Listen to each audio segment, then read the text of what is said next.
स्थान मला दिलं याचे दोन अर्थ मी काढलेले आहेत. पहिला अर्थ असा की आता तुम्ही आउटडेटेड होत चाललेला आहात ह्याची जाणीव करून देणं की आता बस झालं बरं का, तुमचं फार झालंय, आता तुम्ही अध्यक्ष व्हा. आणि दुसरं म्हणजे एवढ्या चांगल्या बोलल्यानंतर तुम्ही तुमचे शहाणपण नका दाखवू. अध्यक्षांना थोडंसं बोलायचं असतं ना. मी अध्यक्ष नसतो तर लांब बोललो असतो, पण मी अध्यक्ष असल्यामुळं आता थोडक्यातच बोलणार आहे. पहिल्यांदा तर असं आहे की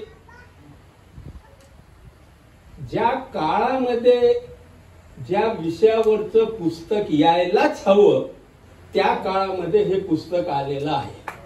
हे या पुस्तकाचं सगळ्यात महत्वाची गोष्ट आहे. तुम्ही बोला, बोलू नका, चर्चा करा, करू नका, पण आपल्या सगळ्यांच्या डोक्यामध्ये आपल्या मुलींची काळजी आहे. कोणी बोलणार नाही. आणि केवळ मुलींचीच नाही ना, मुलगा सुद्धा आगाऊ निघू शकतो आणि त्याचे आपल्याला दोष यायला लागतील याची सुद्धा काळजी आहे. अशा काळामध्ये हे भान आपल्याला नीट भान देणारं पुस्तक आलेलं आहे. आणि हे माझ्या अंबाजोगाईत आलेलं आहे याचा मला खूप आनंद होतो. इतर कुठं मुंबई पुण्यात आलं असताना तर ते ठीक आहे हो, पण अंबाजोगाईच्या मातीतून इतकं छान पुस्तक उमललंय. हे पुस्तकाचं रोपटं वाढायला लागलेलं आहे. ही या मातीचा विशेष आहे आणि त्याबद्दल मयुरीला मी खूप धन्यवाद देतो की या पुस्तकामुळे माझ्या गावाची मान उंचावली जाणार आहे. या गावामुळं आमच्यासारख्या लोकांना खूप समाधान वाटतं आहे. आणि जसं बरुरेताई म्हणाल्या की या पुस्तकाला वाचा तर वाचाच, पण सगळ्याला जमतंय वाचणं असं नसतंय बरं का. म्हणजे ते वाचणारे लोक वेगळे असतात, फारसे सगळे नाही वाचू शकत. ज्यांना वाचता येतं, जे वाचू शकतात ते वाचतीलच, परंतु कमीत कमी वाचणाऱ्यापर्यंत हे पुस्तक पोहोचवा तरी.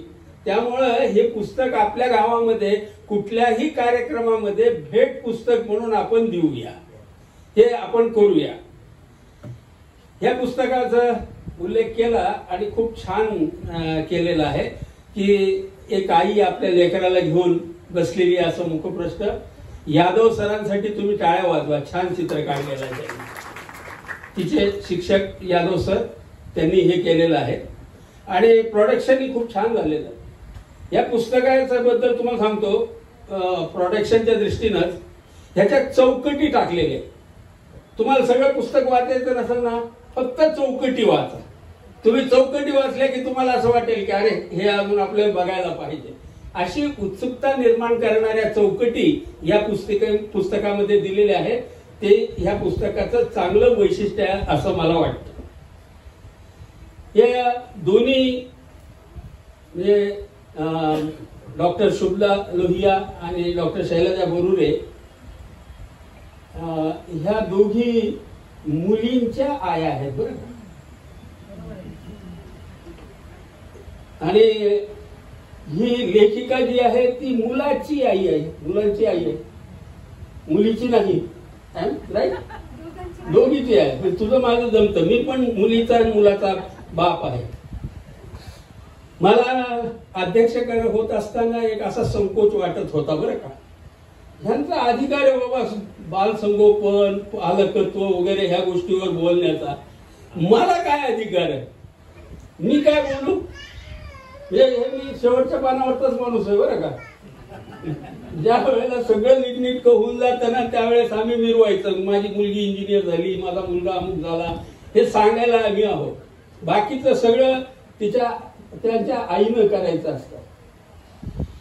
मी ह्या मुलांच्या ह्याच्यामध्ये सकाळी आम्ही बोलत होतो माझ्या मित्राबरोबर. ते मला म्हणाले की अरे आपण पण लेकरांना सांभाळलं ना.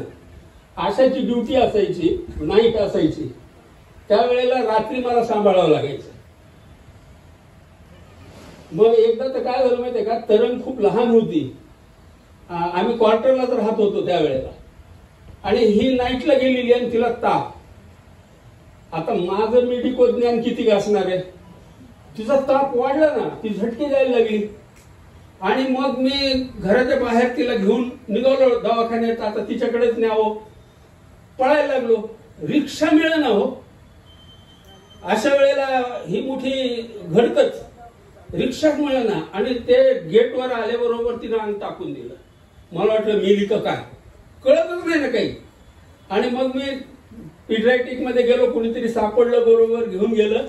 त्या सिस्टरने काहीतरी ते नळी टाकून सक्शन केलं आणि ती श्वास घेऊन मग रडायला लागली. तोपर्यंत ही आलेलीच होती.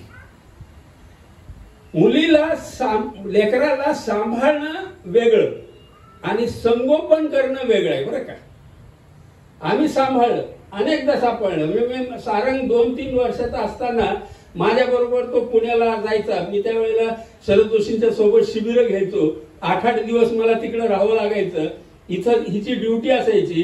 बरं, आम्ही मोठा पराक्रम केलेला, आंतरजातीय अमुक तमुक सगळं, त्यामुळं कुणीच नाही आमच्या सोबतीला. तर ते मग मी घेऊन जायचो त्याला तिथं, आणि तिथं त्याचं तो राहायचा. पण मला असं वाटतं की त्यावेळेला संस्कार बिस्कार अशा काही भानगडी आम्ही म्हणजे आमच्या हाताने घडल्या असतील असं काही मला वाटत नाही. आम्ही सांभाळायचो त्याला इजा होऊ नये. आणि ते कोणत्या धाकाना, बायकोच्या धाकाना. त्याचं काय डोकं बिकं फुटलं समजा तर ती मला धरणार की तुला एवढं काही कळत नाही का. तर तेवढं पुरती काळजी मी घेत होतो. बाकी संगोपन वगैरे काही आम्ही बाप लोकांनी काही केलेलं नाही. आणि तशाच बापापैकी मी पण एक बाप आहे. एक छान डॉक्टर शुक्लांनी सांगितलेली गोष्ट आहे भाषेच्या बाबतीमध्ये. तुम्ही बोलत होता तेव्हा माझ्या असं लक्षात आलं बरं का की आमच्याकडे प्रॉब्लेम ना, माझ्या आई वडिलांना मराठीचा एक शब्द येत नव्हता. आमच्या आईला तर उर्दू सुद्धा लिहिता येत नव्हती, म्हणजे ती निरक्षरच होती. वडिलांना उर्दू थोडं बहुत येत होतं. आमच्या घरामध्ये उर्दूच बोलली जायची. आम्ही लग्न केलं. लग्न केल्यानंतर आम्ही दोघं होतो तोपर्यंत ठीक आहे हो, थोडं उर्दू थोडं मराठी.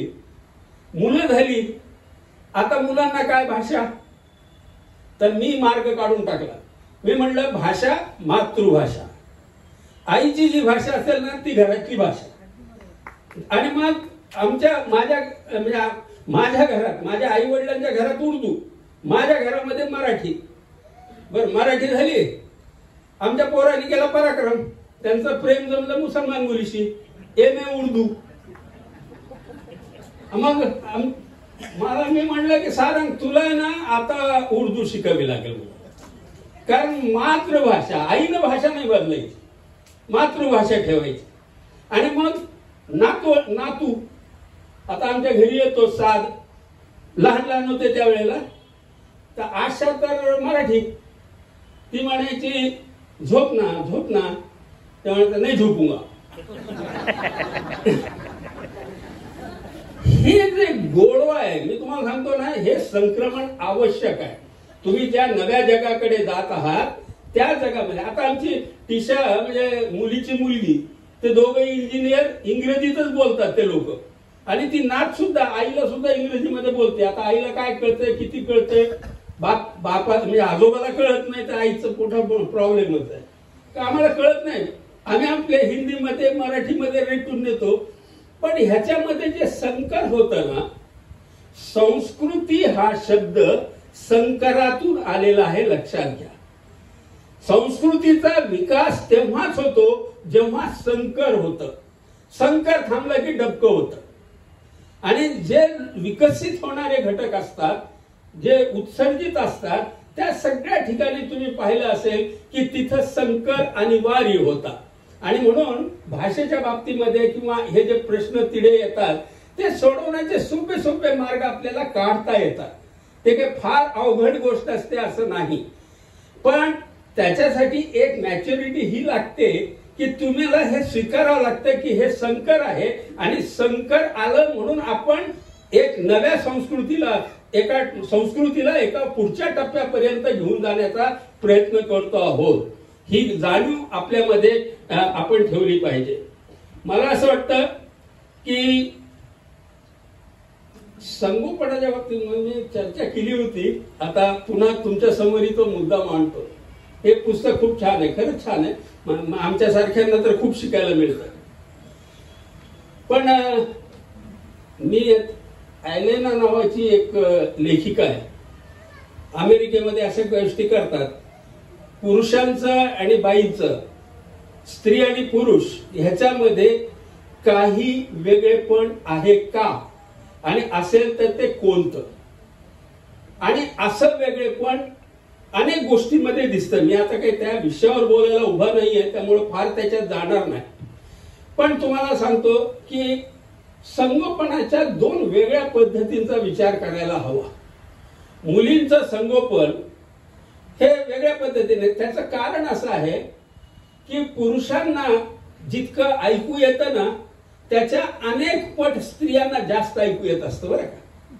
वेगवेगळे आवाज. किंवा तुम्हाला सांगतो ना की मला जर मॅचिंगला आशाने मला पाठवलं कपड्याच्या दुकानात की या कपड्याचं मॅचिंग घेऊन ये, निळं असेल तर मी निळं आणतो. अरे हे नाही, हे असं नाही, हे मॅचिंग होत नाही. निळ्याच्या ज्या काही छटा आहेत त्या त्यांना दिसतात, त्यांच्या रेटिनामध्ये तशी व्यवस्था करून ठेवली निसर्गानं. आम्हाला तेवढं दिसत नाही. आम्हाला जास्तीत जास्त 6 पर्यंत आम्ही जाऊ शकतो आणि बाया अनेक गोष्टी बघू शकतात. मला सांगायचं तात्पर्य, मी ह्याच्यावर एक स्वतंत्र भाषण आहे माझं, ते कधीतरी करेन. स्त्रियांच्या संगोपनाच्या बाबतीमध्ये फारसा विचार आपल्या देशामध्ये किंवा जगाचं मला माहित नाही, पण आपल्या देशामध्ये फारसा झालेला नाही. म्हणजे आम्ही श्यामची आई पाहिली, वाचली, तर श्यामची आई आहे ना मुलाचा वाढ करते, तर मुलाला जे पद्धतीने कम्युनिकेट करायचं ती परफेक्ट करते. मुलीला कम्युनिकेट करायचं असेल तर त्याच्यासाठीची कोणकोणती आव्हानं आहेत आणि कोणकोणत्या टेक्निक्स विकसित केल्या पाहिजेत याचाही विचार आपल्याला पुढच्या आवृत्तीमध्ये करावा लागेल, असं मला नम्रपणे सुचवावं असं वाटतं. एक मोठा अडथळा, आणि बाप म्हणूनही आणि मुख्यतः बाप म्हणून आपण काय करतो माहितीये का, आपल्या सगळ्या प्रतिष्ठा ह्या आपल्या मुलांशी जोडून टाकतो. मुलगी असेल ना तर जास्त जोडतो की तिचा पाय वाकडा पडला तर काय होणार आहे, आपली बदनामी होणार आहे. आपल्या प्रतिष्ठेच्या सगळ्या कन्सेप्ट ज्या आहेत त्या आपण आपल्या आपत्तीत, मला ही गोष्ट फार महत्वाची वाटते तिने जी नमूद केली ना, की त्यांच्यावर तुमची स्वप्न नका लादू, किंवा आई वडिलांनी ठरवलं तो तसा झाला, काही अर्थ नाही त्याला. तो जसा आहे तसा त्याला उमलू द्या. ही जी गोष्ट आहे ती फार महत्वाची आहे. मी माझ्या मुलांना सांगितलं की अमर हबीब आहे, तुम्ही कसेही वागा, त्याचा दोष तुम्हाला पडेल, मला कुणी दोष देणार नाही. मी हे गोष्ट कुठून शिकलो माहितीये, मी शिकलो गांधीजीकडून. गांधीजींचं पोरग दारू पिऊन यायचं आणि आश्रमासमोर, त्या आश्रमात त्यांच्या झोपडी समोर येऊन उभं राहून गांधीजीला शिव्या घालायचा. ह्या बापानं आमच्यासाठी काहीच केलं नाही. मी जर नाव नाही सांगितलं तर कुणालाच माहित नाही इथं की त्या पोराचं काय नाव होतं. गांधीजीचं आपल्या सगळ्याला नाव माहित असतं, कारण गांधीजीची प्रतिष्ठा त्या पोराशी निगडीत नव्हती. गांधीजी जगत होते. हे अवधान फार महत्वाचं आहे की तुम्हाला तुमच्या प्रतिष्ठा आपल्या मुलांच्याशी जोडणं हे मुलांच्या दृष्टीने घातक असतं आणि तुमच्या दृष्टीने घातक असतं. मग पोरं काहीतरी वेगळा आगाऊपणा करू शकतात. मला असं वाटतं, मगाशी बोलताना कुणीतरी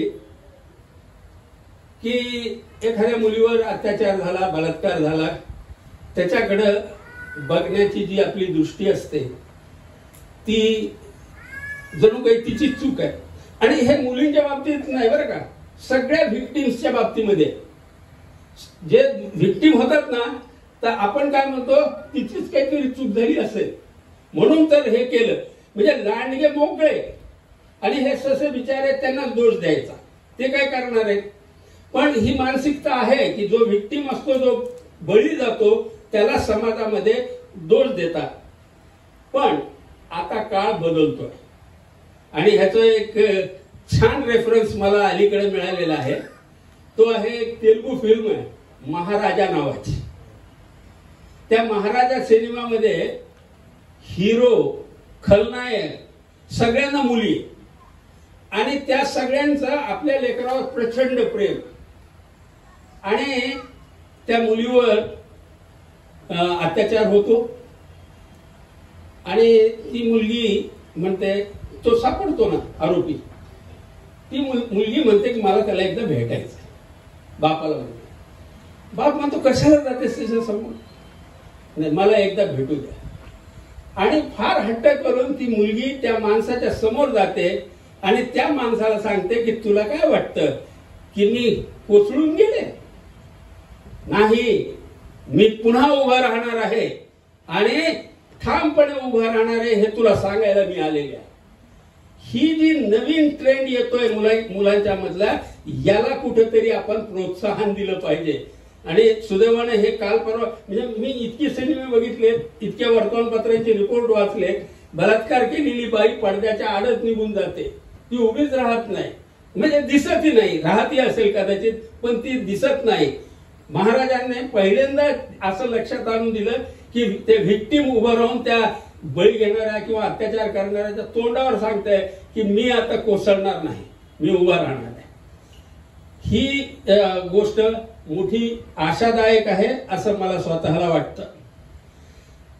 शुभदाताईंनी सांगितलं की 3 गोष्टी फार महत्वाच्या सांगितल्या त्यांनी आणि हे खरे बरं का, व्याख्यान सुद्धा ऐकायला पाहिजे. अनेक लोक, माझ्या अनेक मित्रांनी कधीतरी लहानपणी नाना पाटलांचं भाषण ऐकलेलं, कधीतरी बापूसाहेब काळदातेंचं भाषण ऐकलेलं, एस.एन. जोशींचं ऐकलेलं आणि ते त्यांच्यात मुरलं आणि तो त्यांच्या आयुष्याला उजळून टाकणारा प्रसंग घडला. असं अनेक ठिकाणी होतं, पुस्तकांचंही होतं. रोजनिशीच्या बाबतीमध्ये सुद्धा मी लिहित होतो बरं का लहानपणी, त्यामुळे जरा नीट आहे. रोजनिशी लिहिणं हे खरंच खूप तुम्हाला तुमचं मूल्यमापन करता येतं तुम्हाला. आणि तुम्हाला म्हणतो की जर तुम्ही रोजनिशी नाही लिहिली ना तर तुम्ही अनेक गोष्टी अशा विसरून जाण्यासाठी सोडून दिल्या असं होतं. आणि जेव्हा रोजनिशी लिहितात तेव्हा त्याच्या खाली आपल्या मेमरीमध्ये अंडरलाईन करून घेतो आपण त्या गोष्टींचा.